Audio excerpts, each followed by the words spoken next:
Новия епизод на проект Legacy, посветен на 25-та годишнина на Българската асоциация за управление на хора, си говорим с Светла Стоева. Тя е била председател на управителния съвет на БАУХ от 2007 до 2013 година, а от 2013 до 2015 е вице-президент на Европейската асоциация за управление на хора. Светла е с повече от 20 години трудов стаж на високи лидерски позиции. От първия сайт за работа в България до голямата международна корпорация, отговаряща за 5 държави и повече от 120 директни служители. Светла трупа опит и експертиза в различни направления. От HR до оперативен мениджмънт, бюджет и финанси, данъци и видове заплащания. Как се вкарват чужденци да работят в Европа и Пуерто Рико? Какво е нужно, за да може един чужденец да учи в България?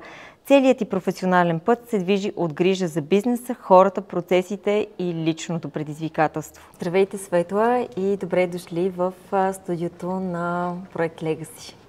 Здравейте, Ева. От визитката ви си личи, че обичате предизвикателствата. Тази любов към тях ли беше причината да се кандидатирате за председател на БАУХ? Fortune favors the brave, нали така? Съдбата обича смелите.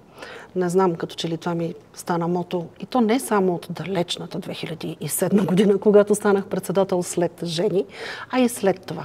Но да, очевидно обичам предизвикателствата. Помните ли първия си ден като председател? Бях много оплашена. Изключително оплашена. Нека да се помъча да ви вкарам в моите обувки. Тогава, без значение какви са били възрастите, но тогава асоциацията беше много нова. Много млада, тя първа набираше инерция. И общо взето хората, които я управляваха до тогава, бяха, да кажем, не от този тип, който виждате сега в момента. Те са, разбира се, прекрасни и с опита си, и с всичко, което са допринесли до момента. Но така или иначе в 2007 година аз бях новото лице. Човека, който по една или друга причина вече доста дълги години шествах по мероприятия, по телевизии, познаваха ме, разпознаваема бях. Да, оплаших се, защото си мислех, боже, те ще ме изядат и ще ме изплюят. Аз нищо не разбирам от асоциация, как се управлява, що е това, какви са членовете. Добре, че тогава пък и още сме добри приятели с Заро, с Светозар Петров, колега и партньор тогава в Job Tiger.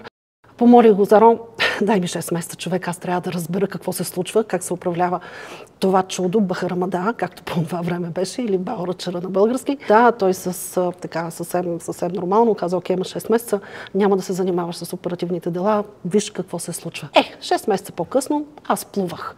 Плувах достатъчно добре, както е видно, втори мандат имам, но за това ще поговорим и по-късно. Чудесно. А кои бяха членовете на управителния съвет, с които плувахте в тези, може би непознати или вече по-познати води? Беше интересна комбинация. Имаше дами и господа, които бяха от предишния управителен съвет. Таня Бояджиева, разбира се, която е една от основателките на асоциацията. Предишният председател Жени Георгиева, Христо Стоянов също така.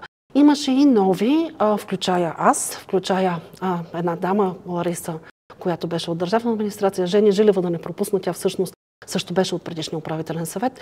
И Вентислав Арнолдов, човек, който мисля, че даде много на асоциацията по един по-различен начин. Но да, беше интересен управителния съвет. Казвате за някои неща, които ще ни разкажете. Разкажете ни за някой много любим спомен, такъв топъл момент. Ще стигнем и до предизвикателството, но нека първо започнем с умилителните моменти. Много са. Няма как да ги изброя. Така или иначе асоциацията вече беше започнала да прави професионално ивенти. Аз мисля, че този управителен съвет донадгради, пък и следващия, разбира се. Почнахме да каним гест спикъри, които гест спикъри не бяха от общността. Такъв беше Краси Балъков, помна го, защото предизвика невероятен фурор. Мисля, че в последствие колегите продължиха тази линия, за да може да има и нещо като щипка удоволствие на всички колеги от HR да видят, че те не са сами на самотен остров, както казвам, че всички си имат едни и същи болешки, без значение в какъв сектор си. Абсолютно.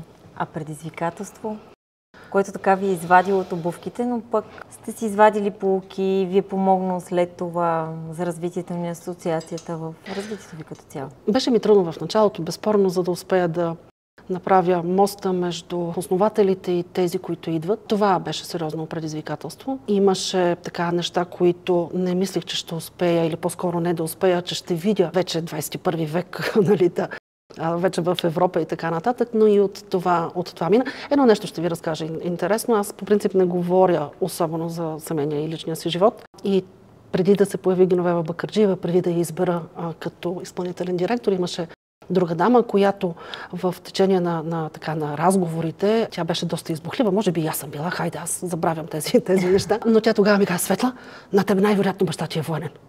И аз опитам: защо? Защото имаш такъв маниер на говорене и на водене. Това бяха нещата, с които тогава по това време се занимавах. То беше много за кратко, естествено. Бащата военен? Не. И мъж не военен. Добре, т.е. нямаме военно присъствие. Какво искахте да постигнете по време на мандата си? Две неща. Успяхте ли? Да, две неща. Исках да бъда призната. Асоциацията не, че преди не беше. Но беше дошло времето да почнем да се появяваме, т.е. да излезем от строго професионалния кръг, само ние да се знаеме, както се казва, да отидем и в други асоциации да членуваме, както остана, да стигнем до там. Разбира се, амбицията беше, мисля, че в последствие тя се осъществи, да ни се чува гласа и по различни форуми, и в различни организации, както казах, включая и в парламента, и в различни комисии. Това беше едното от нещата, които започнах да правя съвсем целенасочено и в последствие го и предадах нататък. Второто беше финансова независимост. Това е неправителствена организация. Тук не е за да печели пари, всички ни е ясно. Само че за да се случат хубавите неща, ние трябваше да сме спокойни за това, че правим всичко по начин, по който нашите членове да бъдат... Те са наши клиенти в крайна сметка, нали, да бъдат доволни. И ако се върна към препратката, нали, с що е това NGO и с търговската фирма, всъщност разлика няма. Разликата е единствено в мащаба и това, че твоите клиенти са доста повече от тези клиенти, които обслужваш като търговска организация. Финансовата независимост беше постигната. Един от големите успехи, надявам се да не е единствен, беше, че всъщност спечелихме за първи път проект в размер на 200 000 евро безвъзмездна помощ. Той ни помогна изключително много като организационни структури, въобще като нещо, което да можем да оставим на клиентите си, на членовете. И третото е международното признание. Факт, че бидейки вице-президент 2013-2015, никой друг след това не е бил от нашия регион. Хайде така да се изразя. Мисля, че благодарение на БАУХ всъщност аз станах вице-президент на ЕАПМ и там успях всъщност да направя това, което направих и в БАУХ. Тоест отново да говорим с институции, отново да говорим за финансова независимост и проекти. ЕАПМ за нашите зрители е Европейската асоциация за управление на хора. Точно така, имат един вице-президент. Чудесно, наистина голямо признание и постижение. Финансовата независимост, която сте постигнали, ли е най-ценното в мандата ви или по-скоро бихте отчели друго? Не, бройката на членовете. Бройката на членовете ако не ме лъжа паметта, от 300. 2007 стигна до 750 в 2013. Това е всъщност признанието за това, че хората виждат смисъл, членовете виждат смисъл в това да дават парите си като членски внос, без значение дали е индивидуален или корпоративен, да участват на мероприятия. Дори само колкото да се видят с други колеги, да обсъдат, да се посмеят или да поплачат, без значение какво. Така че за мен това е по-скоро по-големия успех. Пак се връщам към, нали, ако младостта, по-скоро ако зародиша на асоциацията е бил преди мен и с Таня и с Жени моите уважения, като че ли аз поех младостта. И вече я предадах от тук нататък, вече на следващите след мене. Стигнем и до предаването и приемането на щафетата, но преди това, кой е най-големият ви принос за професионалната HR общност? Не само за асоциацията, защото то е ясен. Финансовата независимост, увеличаването на членовете, но за HR общността кое беше Стандартите. Стандартите не са моя тема. Стандартите са започнали, HR стандартите да се правят или по-скоро да се мисли по тях с различни опити. Без значение дали е копи-пейст на модела от Великобритания или на който да било друг модел. Но в крайна сметка, по времето на моето председателстване, стандартите видяха бял свят. Те бидеха направени актуализирани или по-скоро направени на местна почва.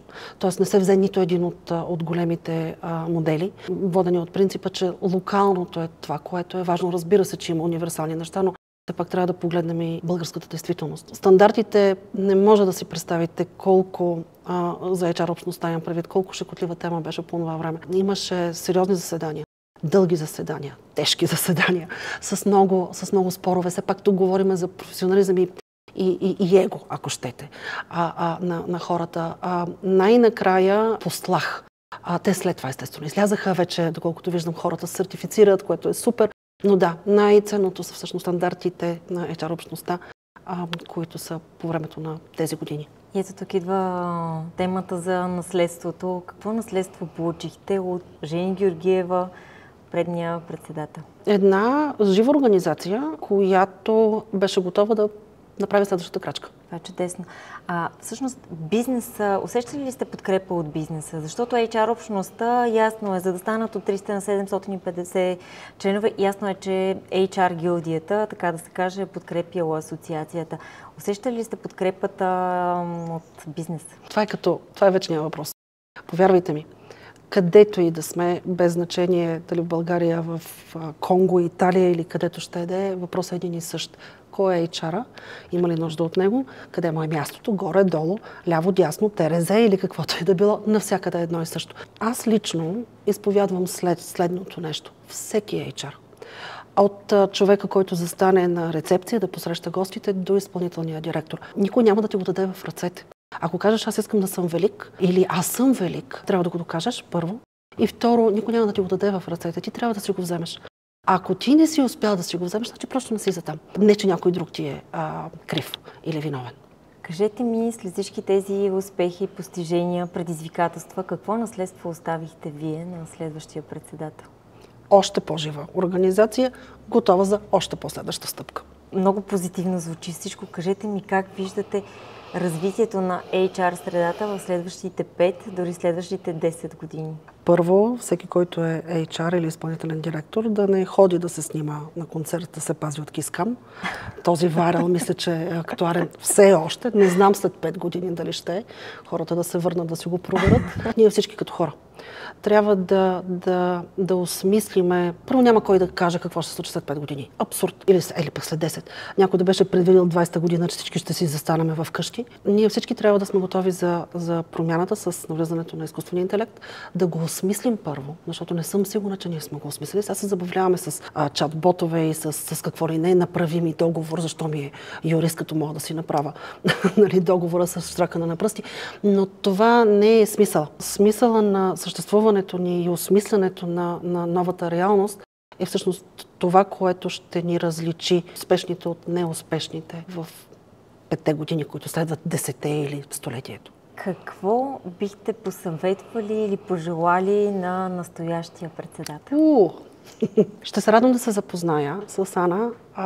Наистина, че тук беше и новата изпълнителна директорка. Много неща са се сменили. Факт е, че аз потънах по различни причини. Разбира се, не сме никой от вас хора, не познавам, чувствам се като динозавър. Но така или иначе, това, което Ана, и не само Ана, новия управителен съвет, всъщност им предстои, е добре забравеното старо. Нищо ново няма да се случи, убедена съм, или по-скоро нищо ново, което да не е вече видяно, правено или преминато от там. Бих искала да пожелая баланс между консултантските агенции и бизнеса. Направи впечатление, че всъщност от 7 човека 4 са от консултантски бранш. 3 са от реалния бизнес. Винаги е имало преливане. Но нека не се лъжем. Едните са да оползотворят асоциацията за собствени цели, другите са на ползородо.